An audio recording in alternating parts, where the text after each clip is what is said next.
Alright, welcome to Data with Decision. Today we're going to be talking about count and count A. I want you to know that count is not count A and count A is not count. They work differently. Now we'll talk about count right here. Count actually counts all the figures, while count A count both figures and letters. In this very tutorial, what we're going to learn how this one counts and learn how this one counts and which one you have to use and when you have to use them. Now, if you want to count a particular column that has to do with figures, you have to use this. And if you want to count any column that has to do with both figures and letters, and you have to use that, then you can actually use this. Is very important.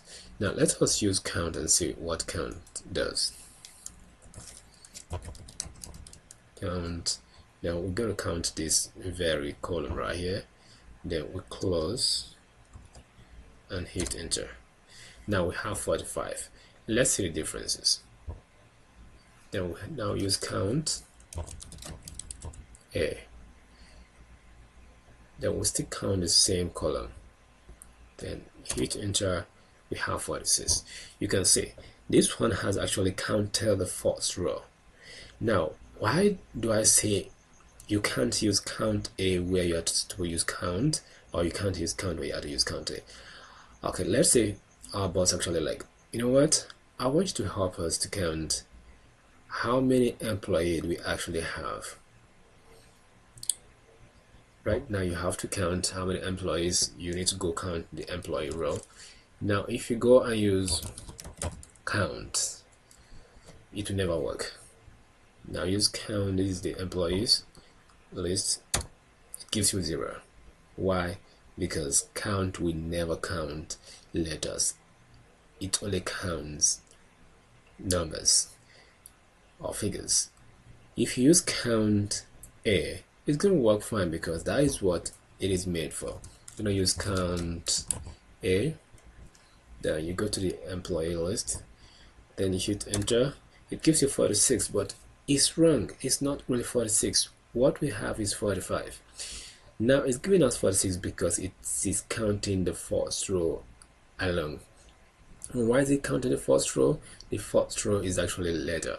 So even though the first row is figures, it's going to count the first row. So what do we do to give our boss the right answer? Is for we to use minus. We're going to use -1. Hit enter. It gives you 45. Boom. Here you go. You can actually call the boss like, okay sir, we have 45 employees, and he's going to be like, okay fine, thank you very much. I think I've solved a very big problem right here. So how to use count, where to use count A, and where not to use count A. Count is very big function in Excel that it works very well in a different way. Depends on your way of using Excel. If you use Excel like with VBA, count A is going to help you to actually solve some problem. And I'm not trying to like saying count is not actually a very good function. So they work differently. Just show you how count works and how count A works, so you can actually experiment and see what you can do with count and count A. So thank you very much for watching. I look forward to seeing you in my next tutorial. Goodbye.